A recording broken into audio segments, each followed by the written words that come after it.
It is April 14th. Tax day is right around the corner. And because it's Good Friday, you do have until Tuesday, April 18th this year. Scott Moffitt, president of Summit Financial Group, joins us with 4 tips if you haven't filed just yet. Welcome. Good to see you again. Thank you. Nice to be here. So, gosh, this is kind of crunch time for a lot of people. Got a few days left, but not much. So you have some tips that people should consider. Absolutely. Some of us are procrastinators by nature, and we like to wait to the last minute on everything. Yes. If you have your return ready, file it. Okay. There are some people that they just wait, but don't. If you wait past the 18th, IRS can charge you actually 5% of what you owe per month. Ooh. And 1 day is considered 1 month late, so you don't want to procrastinate if you don't have to. Wow.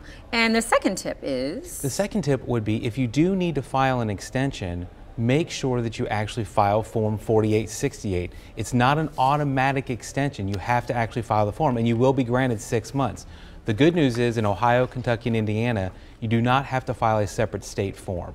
So just get that form in by the 18th. I was going to say, and I actually grabbed a copy of that. We can show you what it looks like right here really quickly. This is Form 4868. So again, you can actually get this on the IRS's website. Absolutely. Download that and file that. And if that's intimidating to you, at Summit Tax Prep, we've actually got a button there for late filers.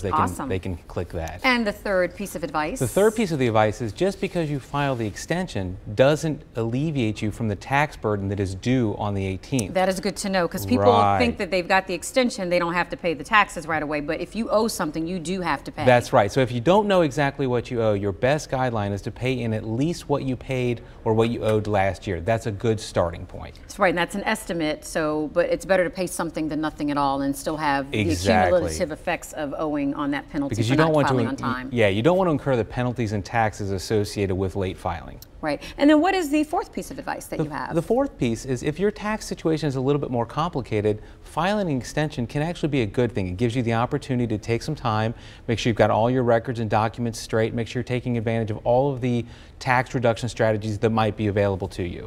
A lot of people out there prefer to do their own taxes. I personally do not. Do you have any advice for people as far as when you should maybe consider hiring a professional? Yeah, absolutely. And if your situation is relatively straightforward, maybe a W-2 or a couple W-2s, and that's about it, that's something you can probably do on your own, buy some basic software and do that. If you own property, own a business, have multiple investments, it's my experience of hiring a professional for the couple $100s that you would likely pay in the long run is going to be your best option to ensure you're taking full advantage of all of the tax reduction strategies that are available to you, and also to make sure that you're filing it properly.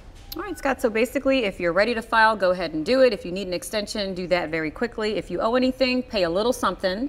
And the last piece of advice again is? If you need the time, take the time to take full advantage of all the strategies. Absolutely, good stuff. All right, Scott, thank you so much for joining us. Always Thank a pleasure. You. All right, let's take a look.